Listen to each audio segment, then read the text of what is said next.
NMM Ministry bu yangbiriba tabiriba kudikmakpu ishorna ingthaba pibiba oisinu Ministry asina sahi manga sumna miyamgi seba tawduna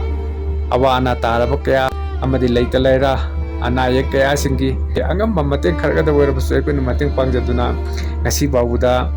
ishorgi mingda seba tawhanbibasi ishorbu ngamkhai letna thagatchai ngasi su aina mayamgi mafamda amuhana pujarakli kanaguma imung amagi awa ana taraba makoigi damakta aikoina ngamjaba kharadang werabsu aikoina mateng pangjanarabgi damakta ministry asina ngasi mayamgi mafamda ishorgi wahigi loinana aikoina khong thangduna chachari isina noksing taibak palisida lairaba awana taraba kaya ama taibong palisida lai adubo aikoina punamaksin adu aikoina mateng pangbadi ngamde adubo aikoigi miyengda aikoina thengnaruba aikoina uruba aikoina khanguba makoi khara adu khak aikoina mateng pangjaba natana aikoina aikoigi ngamjaba khara aikoigi thamoidagi aikoi thamoi shengna ngamjaba khara dang werbasu aikoina makoigi damak mateng pangjaba do aikoi ministry sina asi babuda tawduna lai aduga tawduna su adum laiki kani aigi punsi sina lairiba makai awana taraba amadi leita laira anayek kaya lairaba makoi singi damakta aina ishorda hajabiduna amadi makoi gi awaba imung adugi damakta aikoina kariguma mate khanada werabsu aikoina pangjaduna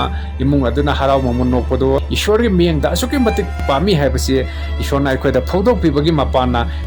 ngasi ministry asina ishorgi thogal asi asuki matik mapung phana haiba ishorgi miyengda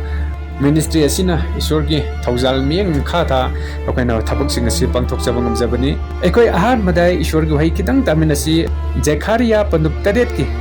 padam mapal asita kari phungthokpi ekoi khangminasi asumba tawgudabani amasung minungsi amadi thawjan amana amada utkadabani nakhogi naraktal lairiba lukhrabi mama mapa leitrabasing lamlanbasing amadi leita lairabasing bo or nebiganu amana ambabu mangnamagi sarok singanu hai sumaina ishorna aikoida takpiba phongdokpibagi mapana ngasi aikoina su ishorbu khangjaraba matungda ishorbu loksinjaraba matungda ishorgi mahaki masa oiba asi aikoi matik chaba ama oina nabi damakta aikoina taibang palista afaba ngakta tawduna challi afaba ngakta aikoina haiduna challi taktuna challi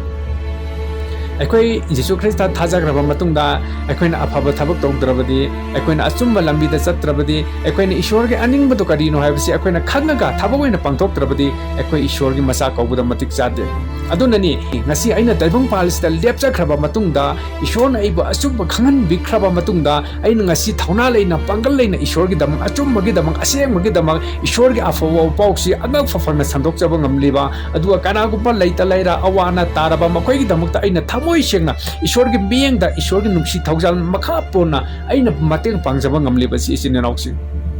karigumba aina taibang mioi ba hojik leiriba mi sing asiki pung wakhal sumaina taibang pal asida hingliba mioi sing asiki pap sumaina aina hingba tarabade aina kanagumma mamta aina mateng pangubagi mathau taramoi ai isa itomda nungaijaraga ai isa itomda ai apenba oijaraga ai isa itomda ai haraukjaraga ai itomda ai leijaramba yai kanagumba awana tarabasingi damakta aina khutting thokpagi ai mathauju taramoi karigino masi taibang palbag oibagi wakhalgi matungina chatpa taibang palbagi oibade hingba mising asigi pung wakhalsi asmaina lei ai khak nungaijaraga ai khak afaba oiraga ai masi afabani haraga ai chatpa taibang palista mayam lei ina khunba paisa asuki matik paisa paiba ina khunba kaya masulai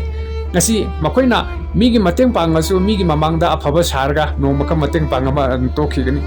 adubu aikoi ishorgi masa oikraba aikoi ishorbu khangraba ishorgi aningbata chachaba maza sing aikoi nadi ishorgi damakta lepkhrabadi lepkhre pangkhrabadi pangkhre ishorgi damak ishorna aningbadu mahaki apambadu akoina taibang palista phongtoktabaji yade haidoktabai yade amadi taktoktabai yade uthoktabai yade haibagi mapana ngasi aikoi ngasi phabuda sahi taruk henna aina ngasi phabuda ishorgi thawun tawduna lai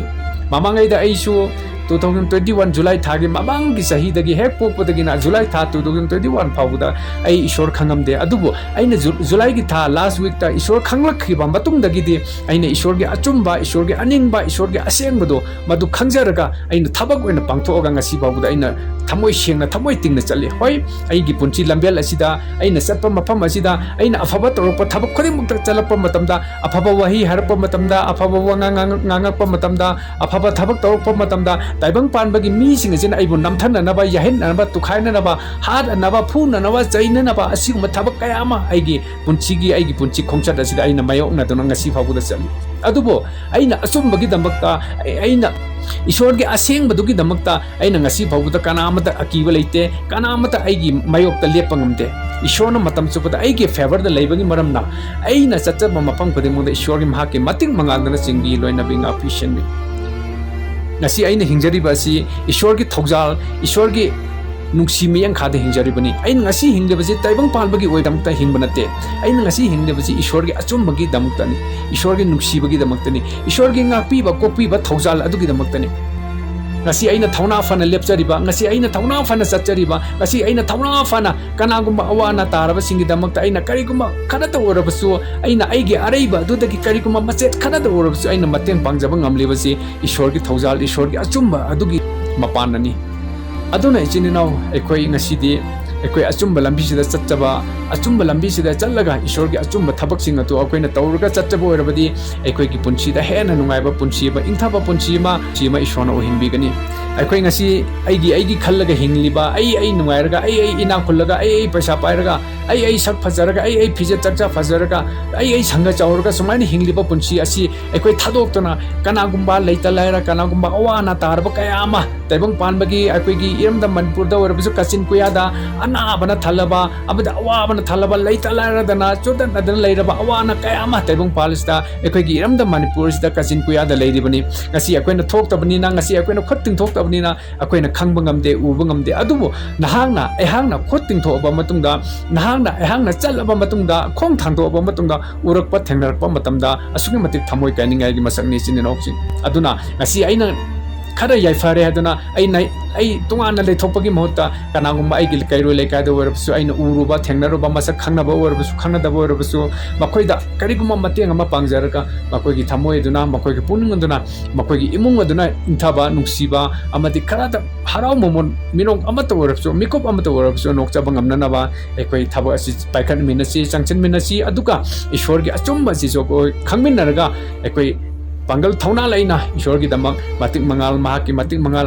amadi mahaki achumba lambi asi mahaki achumba thabak sing asi ekoi mayek sing utok chaduna taibang palasta ingthaba achumba lambi achumba taibang palama oijaba ngamnan mai koi hona minasi aduga akoi isin inau singi marakta ekoi kanagumba singna karigumba mateng pangningba ekoi kanagumba awana taraba singda khana dorasu ekoi na mateng pangningba leiragadi QR code hapsake aduna QR code asida ekoi na angam ngamba khara dorasu mateng pangbiyo shen tawbiyo aduga imung aduda harau momon minok nokpodo akoi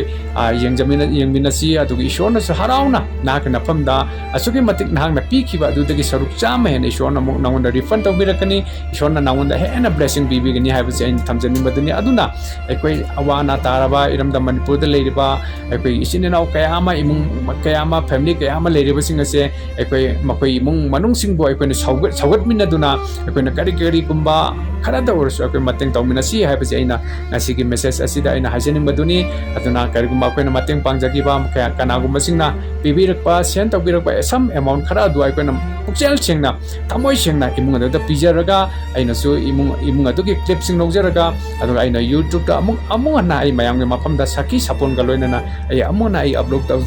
upload tawjage aduna mayam na su hena support tawiduna ekoi si aina afaba thabak tawraga mana afaba thabak tawradi aina su afaba thabak tawbusi darkar oi haibasi ekoi wakhan da pukminaraga amana ama khusamnaraga amana ama sapkan na bo hona minasi afaba wakhalta hena jaminasi aduga ishwar ge lambi si hena sengan minasi haibasi aina asigi message asida thamjani maduni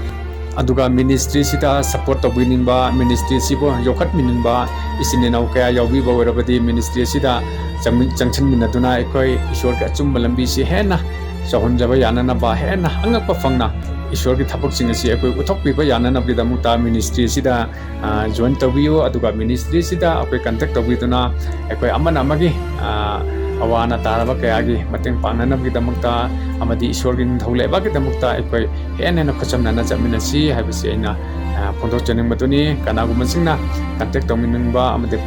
pawiningba leiragadi aigi contact number sta pawpabiyu amade kanagum offering amade kanagum singi mateng pangjaningba leiragadi aigi QR code asida aina pijari ba QR code asida mayamna angam-ngamba sending khara-kharadang oibsu share tawbiyu haibse aina mayamgi mafamda aina thamjaningmadani thagatsari.